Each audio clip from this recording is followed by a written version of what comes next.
おい、どこに目つけてんだ。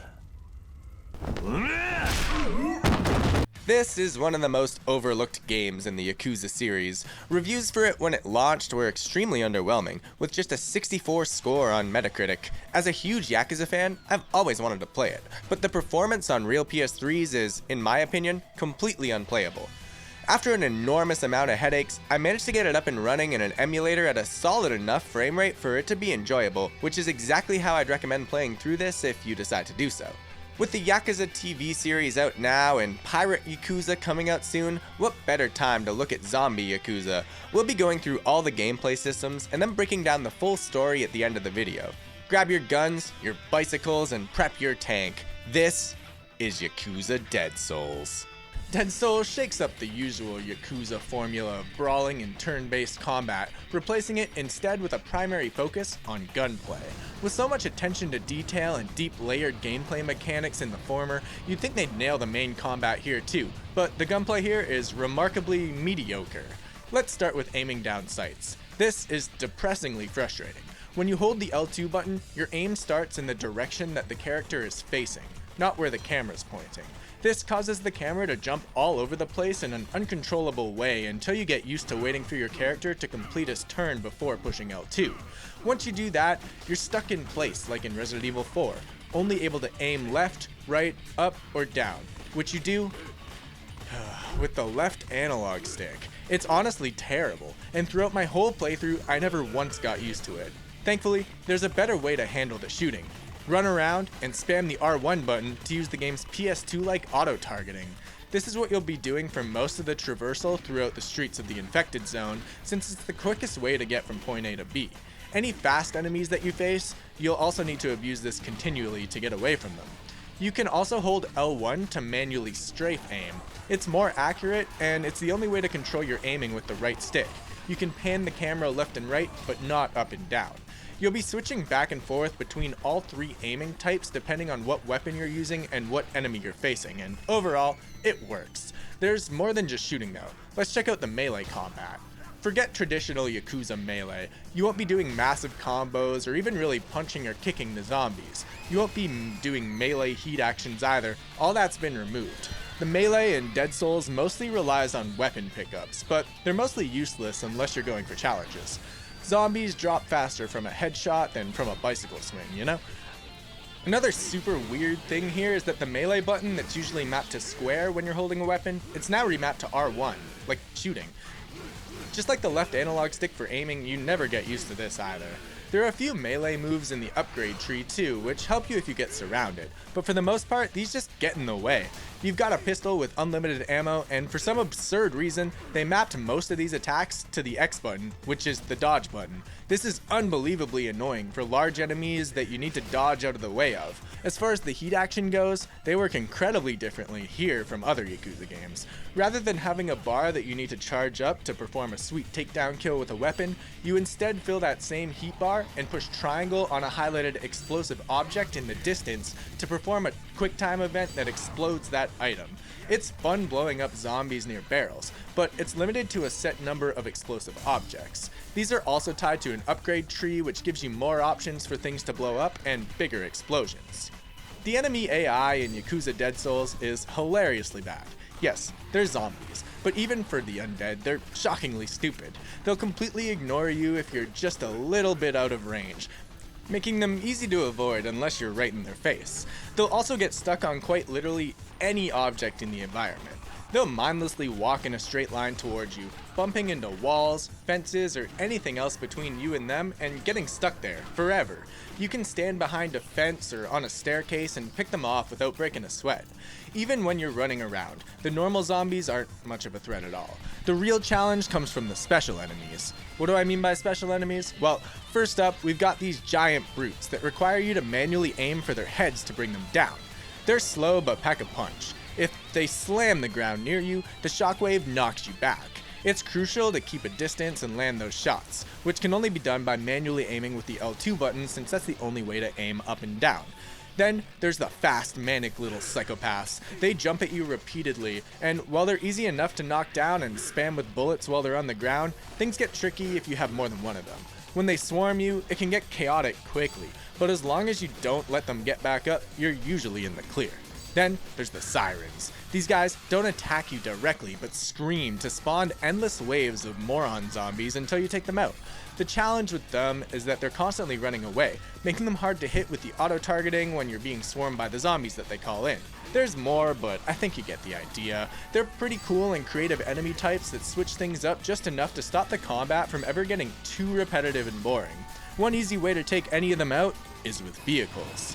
Yep, vehicles in a Yakuza game. You'll have a mix of turret segments, driving missions in various vehicles, and even some puzzle solving. One mission, for example, has you fetching ammunition for a tank.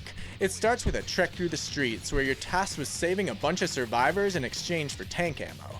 After the rescue, which is an obnoxious gameplay padding mission of endlessly walking through the streets until you find them and bring them back to the hideout, you're handed the keys to a forklift.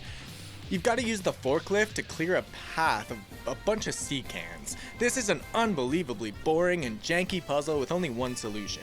Each stack can only go 2 crates high, and you can put them down only in set areas for some nonsense reason. Driving in close corridors is not one of this game's strengths. Anyway, once you've done that, you've got to drive through Kamurocho, smashing through the zombies until you reach the tank ammo. Then, it's another round of forklift fun to carry the ammo all the way back to the tank. Finally, you get to blow up the blockade that's been holding you back. The vehicle sections are cool in concept, especially because Yakuza games hardly ever let you drive anything, and it's fun to see how they work within the engine, but they aren't fun to play. Either way, despite the rough edges, it's a nice change of pace from the shooting combat that takes up the other massive percentage of the gameplay. Speaking of shooting though, you'll often have a buddy fighting alongside you throughout the game while you're shooting people, but don't expect much from them. Their AI is just as bad as the enemy AI, so they're more of a liability than an asset. Keeping them alive is primarily useful during boss battles, since that's the one time you really want to keep them off of you. Boss battles need to be taken out in pretty creative ways and are usually multiple phases. Thing is though, we're going to be talking more about these when we actually start breaking down the story, so let's talk about the side missions instead. Dead Souls has the usual abundance of side missions and minigames that you're used to. Side missions are fun and always a little goofy, like these stand-up comedy talents that want you to take them underground to get their paper fan back that they use as a prop for their stand-up comedy act. This results in an entire fight where you have to use the paper fan to kill all the zombies, since there's a gas leak that'll explode otherwise. Baseball, roulette, bowling, darts, table tennis, it's the usual Yakuza fare. There's a lot of it, but all of it's reused from previous games, so let's get right into the story. We're going to be going through the 4 playable characters and explaining what's going on in each. They're Kiryu, Goda, Majima, and Akiyama. The opening cutscene begins with Kazama Kiryu hanging out at the orphanage when he gets a phone call from Haruka. Haruka. 助けて。町がカムロ町が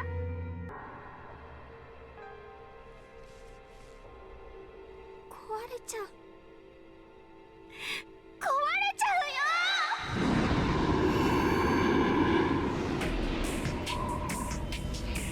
Haruka's been kidnapped, held hostage, and there's thousands of zombies on the streets below.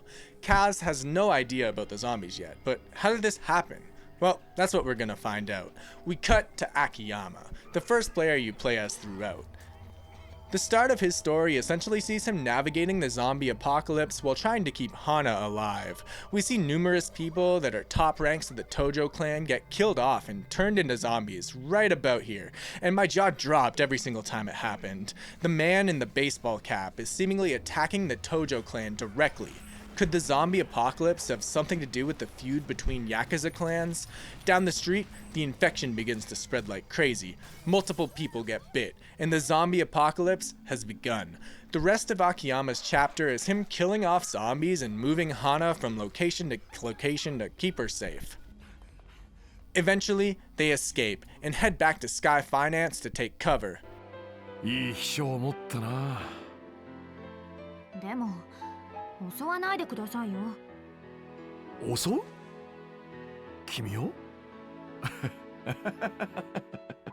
Hana contracts a fever and is essentially immobile. Once Sky Finance gets overrun with zombies, it's now up to Akiyama to get her somewhere so she can stay stationary and safe from the apocalypse. 花ちゃん少し痩せたんじゃない？おととい1キロ痩せました。やっぱりね。昨日2キロ増えましたけど。あ、そう。 Akiyama decides to bring Hana to New Serena, where I guess he thinks she'll be safe for some reason. Thank God she's gone. Kamurocho, now overrun with zombies, has been sectioned off. There's massive walls to separate the zombies from the safe zones on the other side. All survivors in the infected zones are forced to survive until they meet a similar fate to the rest of the zombies. With that in mind, there's no doctors in the infected zones. Akiyama meets Nagahama, who offers him a safe way in and out of the infected zones in exchange for getting him to a DVD shop that's filled with weapons. At the DVD shop, Reiko Hasegawa is there, and she asks if you can assist her with collecting zombie samples to help end the apocalypse. We'll be seeing more of her later. Collecting samples for her is just completing in-game challenges. Zombie kill counts, finding all the heat kills, there's a ton of them if you want to go for 100%, but I personally don't for this game. Anyway, after getting medicine for Hana, he heads back to New Serena, but it's been overrun with zombies. Who could have seen that coming? God, I hope she's dead. Unfortunately, she isn't. She's moved to an abandoned hotel, where there's a massive zombie monster that he needs to kill.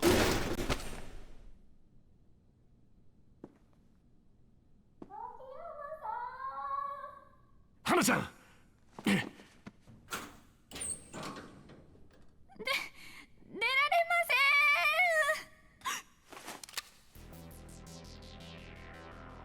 ん。秋山さん。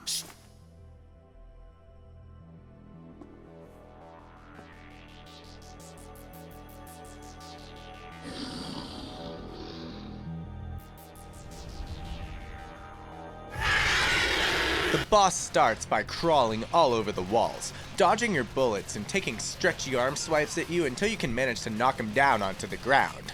Once you've damaged him enough, he eventually crawls into the ceiling for phase 2 of the battle. You're supposed to avoid his hits like a game of reverse whack-a-mole by dodging when you see him hit downward, but you can just hide on the sidelines where he can't hit you. From here, it's pretty easy to shoot his arm when he swipes and then his head when he's stunned in the roof. You play a couple phases of these until he's down. Once he kills the thing, he finds an emblem embedded inside of it, proving that this monster was manufactured by somebody. This is a man-made monster. But why? We then cut to Majima. He's hanging out at home, watching a zombie movie when all of a sudden real zombies burst through his door.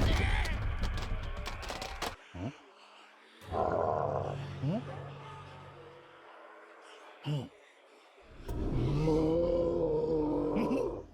やっぱほんまもう迫力がちゃうな。 Out on the street, he learns about the ongoing zombie apocalypse and very quickly faces his boss battle.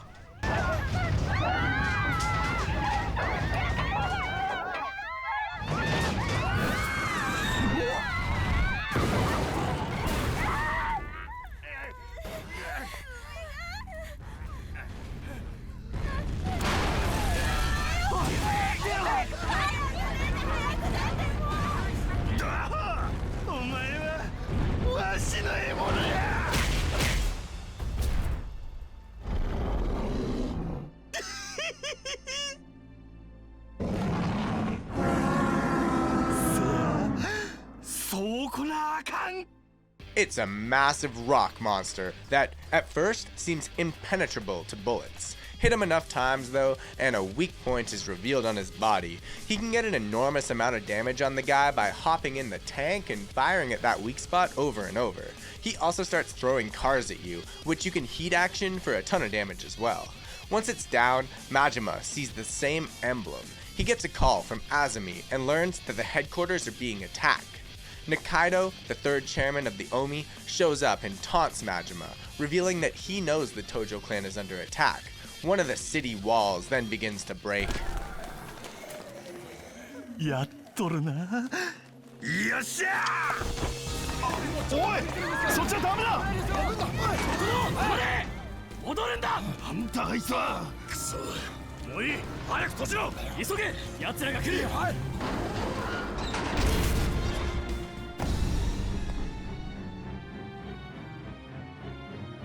Majima makes his way up to Kamurocho Hills to help defend against the zombie apocalypse. He quickly places himself in a leadership role, fortifying the mall to protect everybody from the undead. It works. They have a safe place. That is, until...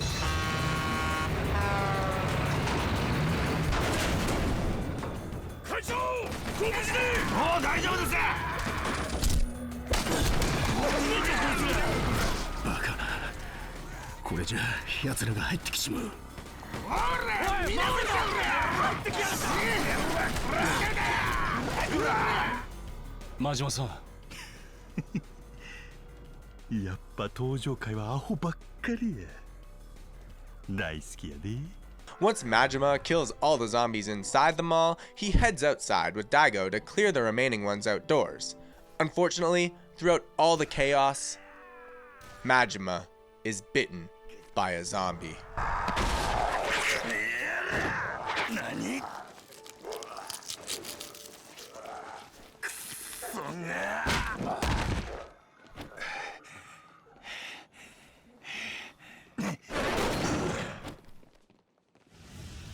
真島さん、一人で美味しいとこ持ってっきだ。なんや、今頃気づいたんか。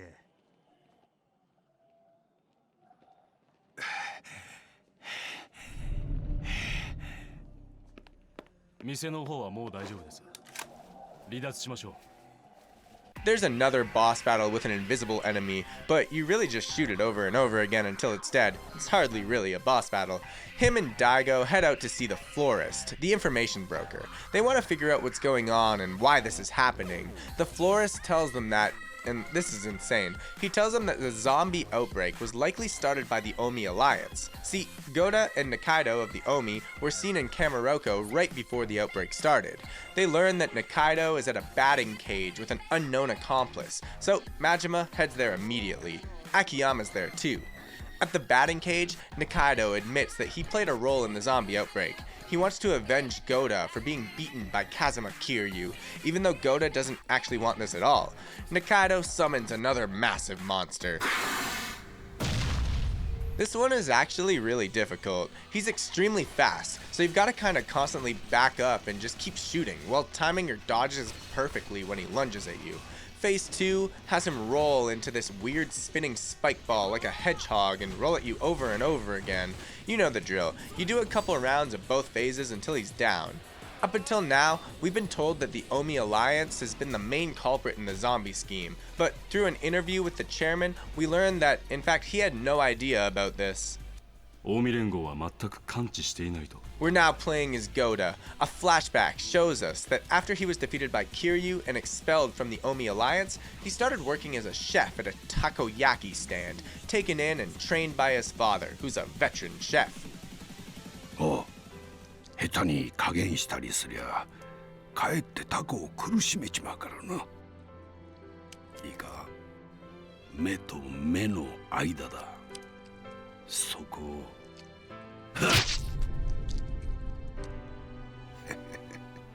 こうやって愛情込めてな。へい。 He accepts that Kiryu beat him fair and square, and refuses Nikaido's invitation to return back to the clan. He has no intention of getting revenge on Kiryu. It is what it is. Most of Goda's missions are filler nonsense where you're rescuing people and endlessly completing "I need to get past this door" issues. It's easily the longest and worst part of this game simply because of how much it drags. The only thing that ties in this with the story are these people on the street who attempt to hold Goda hostage. They're cooking temoyaki. And this grill is the exact same grill that his father used. It's his father's grill. He, of course, ends up cooking his would-be mother's a bunch of tamayaki to eat, and they let him know a rough idea of where they last saw the owner of this grill. He ends up in a nightclub looking for his father. Here, he finds Nikaido, who once again invites him to join in the revenge plot against Kiryu that involves spawning an entire zombie apocalypse and kidnapping Haruka. Upon refusal, and in an emotional turn of events, Goda sees his father, now slowly being turned into a zombie. おやっさん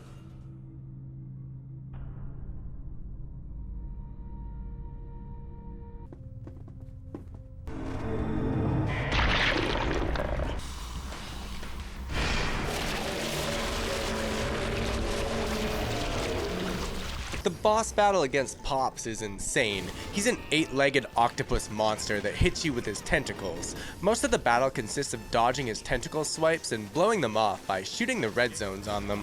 Once Goda manages to defeat all 8 tentacles, it seems like he's down, but his father quickly gets back up for another round. He starts breathing fire and can squeeze through the cracks in the ground now, making him harder to hit. It's honestly crazy. Goda must now use his father's teachings to end things once and for all. タコの急所一息に突き刺すおやっさん今楽にしたる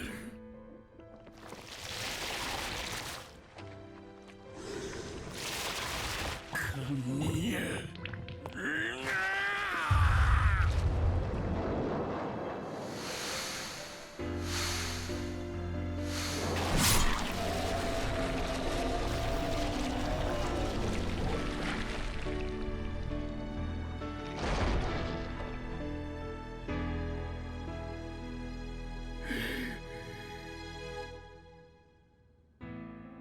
おやっさんの味はわしがきっちり後を継ぎます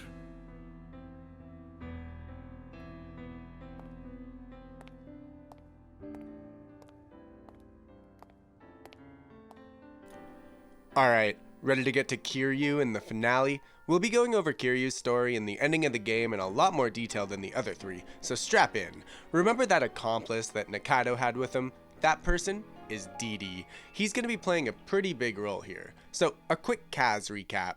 Haruka is being held hostage by Nikaido and Didi. Nikaido calls Kiryu and lets him know that he's got Haruka held hostage in Kamurocho. Immediately, Kaz heads to Kamurocho. Now, the zombie apocalypse is self-contained in the city. There's no way that Kazama could have known what the zombies are or that they're there. Upon showing up to the city, everybody knows who he is. The Dragon of Dojima. And he's pissed. こんなデタラメ今の俺に触るな。何をするか分からねえぜ。Upon entering the infected zone, he immediately walks through a crowd of zombies where he's surrounded. We're then given Kiryu's full moveset to combo kill the zombies. Kiryu doesn't kill people, so he refuses to use a gun or kill any of them. With his fists, he fights off an enormous swarm of zombies, but they just keep getting up. Kiryu won't be defeated though. He thinks back to Haruka calling him. The screams. He thinks about why Haruka was in the city in the first place. See, she was invited to the Sunshine Orphanage Headmaster's retirement party. Sunshine is where both Kazama and Haruka lived in their childhood. Kaz couldn't go because he's got to stay at his orphanage to take care of the kids there. This fills him with rage. The zombies get back up again. He punches and kicks them all down one by one, but yet again, they just keep getting up. Suddenly, Self-Defense Force Sergeant Mitsuzu Asagi shows up and helps Kiryu escape. She tries to give him a pistol to kill the zombies, but he refuses. Kiryu doesn't kill people. She lets him know that there's a group of people holed up at Kamurocho Hills that may be able to help. They hear gunshots from downstairs and run down, which is where they find Nagahama laying on the ground, bleeding, bitten. Kiryu refuses to let Asagi shoot him. Nagahama stands up, and it's Kiryu's first boss battle.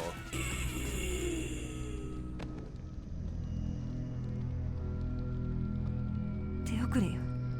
待て。話して。この人はもう人間じゃない。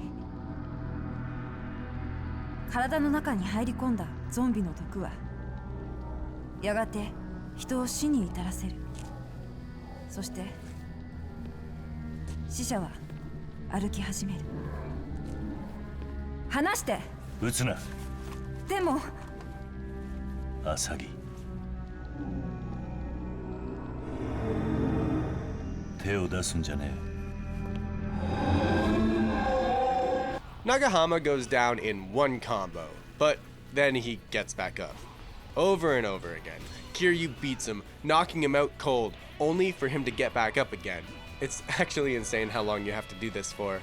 Finally, he stands up again, and with a finishing uppercut, Kiryu finishes him off.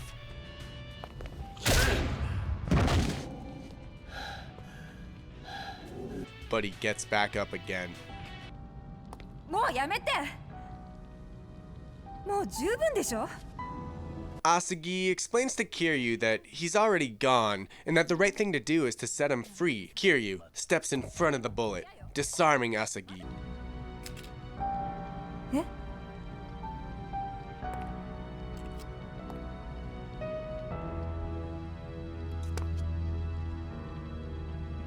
桐生さん。 長浜先に And with a pull of the trigger, after killing somebody for the very first time, suddenly the game completely swaps back into the regular groove of things. There's officially no difference between the gameplay styles of the four characters. Kind of alright. The joke of Kiryu punching zombies and having them get up over and over again would eventually get old, but it would have been cool to see something a bit new. When they get to Kamurocho Hills, they find it's been overrun with zombies. The defenses didn't work. Inside, he finds none other than Hayashi of the Omi Alliance. This one isn't much of a boss battle. It's more just trying to hit him through the enormous swarm of zombies that spawn.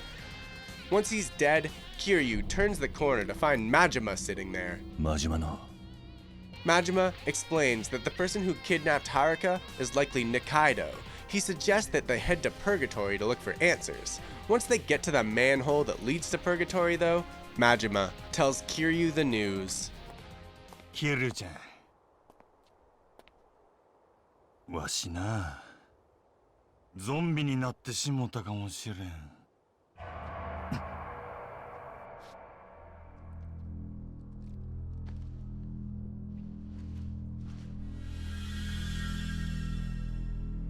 そういえば真島さん目がせやからわしはここまでや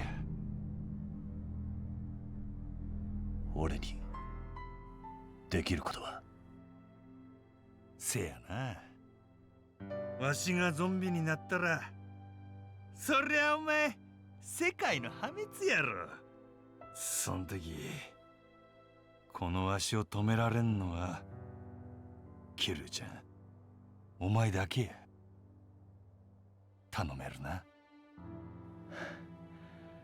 変わらねえなあんたは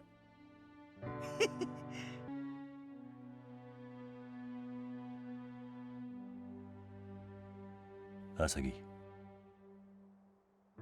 行くぞ Down in Purgatory, Akiyama sees Kiryu walking through. Kiryu-san.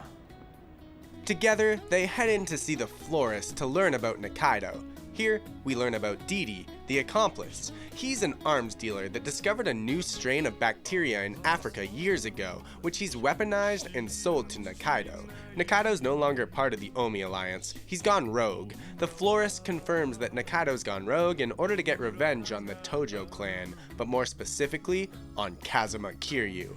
He then notices hundreds of zombies flooding into Purgatory through the sewers. Kaz and Akiyama head down there to take them on. Honestly, I got completely destroyed on this fight. This is right about where the zombie counts start getting completely ridiculous. Anyway, Asagi shows up and takes them all out at the end of the battle anyway, so now they're a team of 3. Once they've secured the sewer, they head up to the ground level, where they're met by an enormous pterodactyl enemy. 平気？ゾクッときたぜ。アサギちゃんに呼び捨てにされて。バカ？ It's mostly a sniper-based boss battle. It swoops down at you and flies around, and you just need to shoot it over and over again. Its second phase is that it perches up on a rooftop and becomes difficult to find and hit. Once they kill it, for some reason, Daigo then shows up for a quick cameo to tell Kiryu about a weapons dealer. Kiryu and Asagi hop in an armored vehicle to escape the swarm of zombies all over the streets. This is definitely the most fun vehicle section in the game. It's all on rails, sure, but it's full of exploding barrels, exploding zombies, and it's just fun to play. It's around here where I almost started getting used to using the left stick to aim, but just barely. There's giant enemies that throw barrels at you, and you need to explode them, then quickly snap back to the weak point multiple times in a row. It's honestly a really fun rail shooter section. While the gang are at that arms dealer Daigo told them about, Kiryu gets another phone call. It's the florist. He lets Kiryu know where Nikaido is hiding. He's at the top floor of the Millennium Tower, the tower that normally explodes at the end of almost every Yakuza game. Didi is with him as well. We cut to Majima. He still somehow isn't zombified. He decides to head into a sauna to try to sweat out the zombie juice. Fingers crossed, man. Anyway, the fight to the Millennium Tower is by far the hardest in the game. It's extremely long, and it throws an absurd number of enemies at you, all of different varieties. It feels like it's impossible to beat this without an abundance of healing items, which I really didn't have at this point. But by some miracle, I managed to get inside the building and into the elevator. The coolest heat kill in the game happens in this tower. Watch this. It's a liquid nitrogen machine.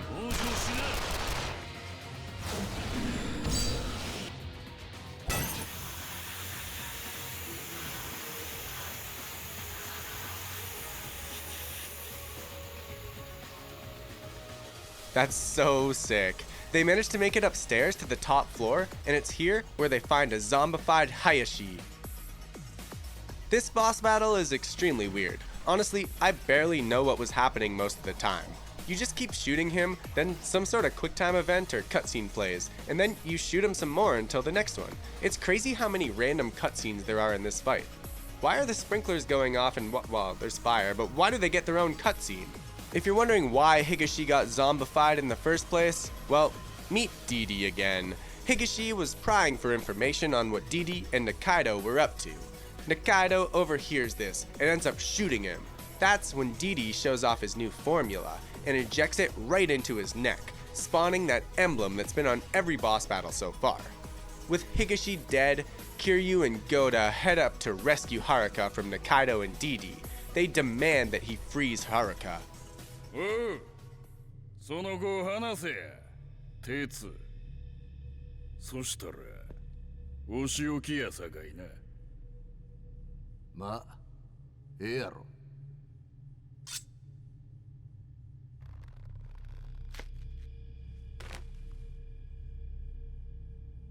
ほれおっちゃんとこ行き目の前で一番大事なもん奪ったるはるか走れ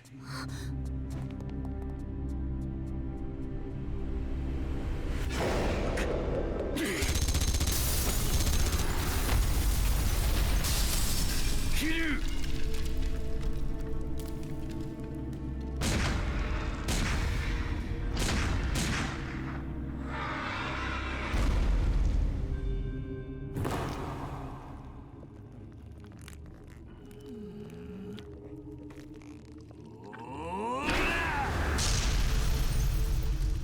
さすがやもう大丈夫だはるか The boss battle against Ginro and Kinro is honestly pretty easy, since there's pillars on the battlefield. Like we mentioned earlier, anywhere where there's pillars in the game, you can cheese the AI pretty easily. They pretty much just keep jumping at you and you've got to keep avoiding them and shooting them. Easy enough. With Nikaido now cornered, Goda prepares to end him, but then... なんやと我そんなもん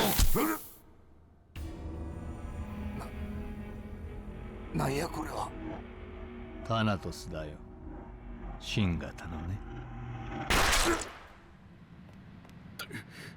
鉄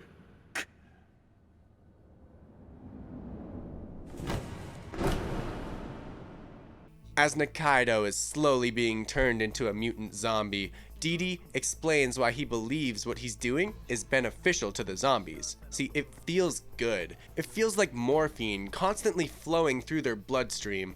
They want to turn the others into zombies because they want to share just how good it really feels. How good it feels to die. さあ二階堂君の大好きなその二人にも甘美な死を与えてやるんだ。 It's a second boss battle in a row. The Nikaido fight here is your usual fare of just shoot him over and over again. There's a part where he spawns a bunch of disgusting skinless zombies, but I think you get the idea by now. こりゃすごい。二階堂はよほど君らのことが好きらしい。おい桐生。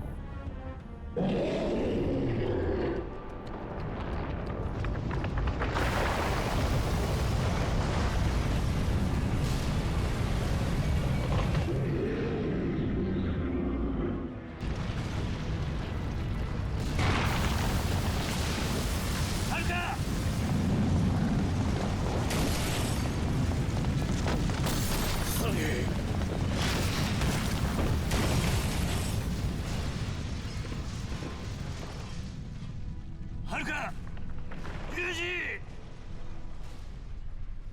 桐生、お嬢ちゃんは無事。桐生、鉄郎、二階堂を止めたってくれ。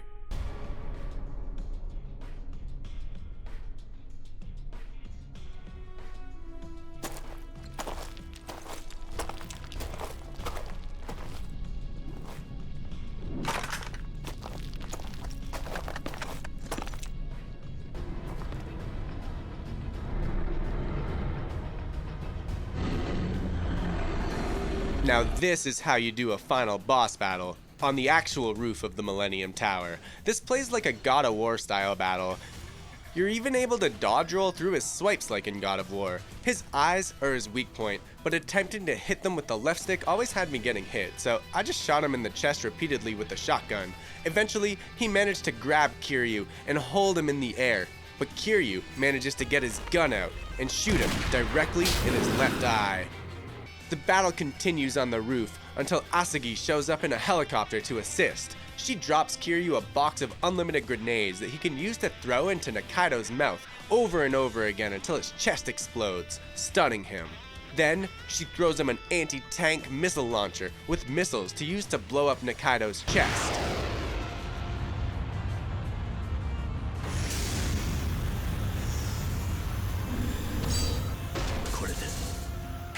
ジ・エンドだ。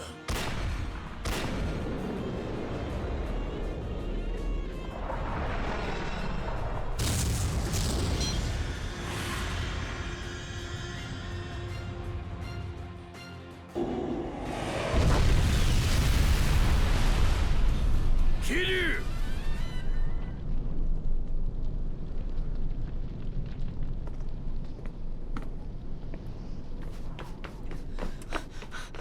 観念したらどうや。もう逃げられへん。そんなに悪いことかな。だってこの世界はさ、大部分の人間にとって生きるのは辛いようにできているんだ。でもこのタナトスの感染者は極上の幸福感に包まれながら死ねるんだよ。幸福で安らかな死とただただ過酷な人生、どちらがいいかなんて選ぶまでもない。大して報われもしない人生、そんなものに汗をかくなんて滑稽でさえあるよ。私も仕事柄悲惨な人間は山ほど見てきた。だけど君らにはその辺が分かっていない。分かってねえのはてめえの方だ。そうかな。人生は過酷だ。そんなことてめえに言われるまでもね。生きるってのは全力でそれぞれの人生に立ち向かうことだ。お前はなぜそれを滑稽と笑う。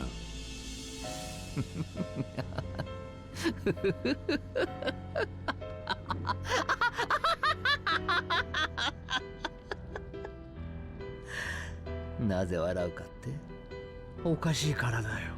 おかしくて仕方ないじゃないか。笑えねえよ。お前と一緒に笑ってくれるやつなんてどこにもいやしね綺麗事だよ。所詮人間は楽な方に逃げたがる生き物なんだ。え。休んだ方が楽した方が得。そう思い込んでる連中はどういうわけかそいつを大声で叫ぶ。仲間を増やしたがる。だが俺たちは立ち止まらない。そして全力で生きて戦い抜いて最後に死ぬ時が来たらこう言うんだ。生きててよかったってな。まあそういう理屈もあるだろうね。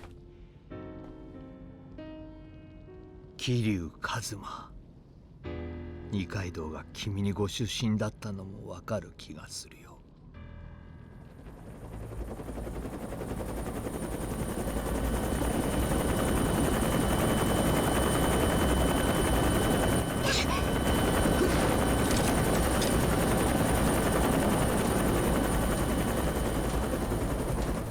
草毛、いいんだ。アホ抜かせ。奴をやるのは俺たちの役目じゃない。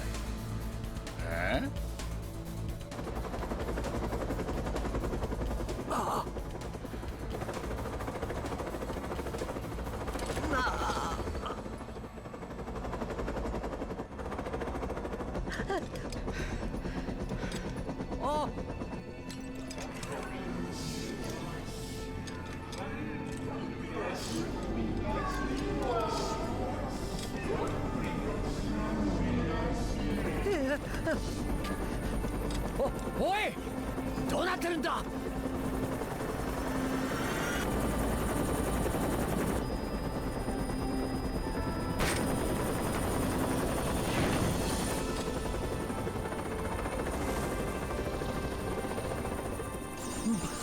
バカな。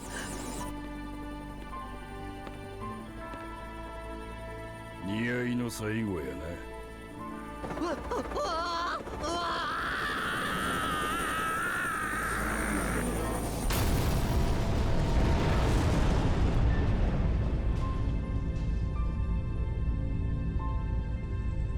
The city has been saved. The spread of the zombies has been stopped. With the army successfully defending the city, an explosion goes off. It's Majima. It turns out that he wasn't zombified after all. His eyes are just going red because of pollen allergies. And the zombie that bit him, well, it was an old man zombie with false teeth. Akiyama is happy, I guess, back at Sky Finance with Hana, who's healthy, kinda, and safe now. Majima's out working at his construction job. Goda is successfully keeping his father's recipe alive, serving up his father's takoyaki. Kiryu and Haruka stop by for a bite before heading back to Okinawa. But then...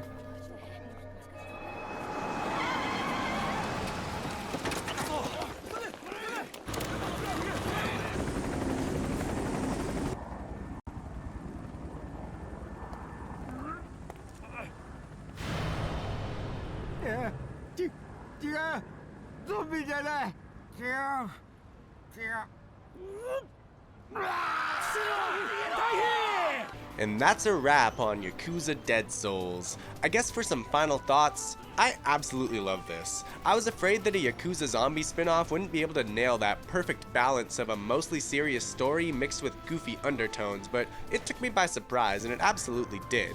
That sad moment where Goda has to kill his own father, who's an octopus chef that's been turned into an enormous octopus monster, it's just the perfect example of why this series is so amazing.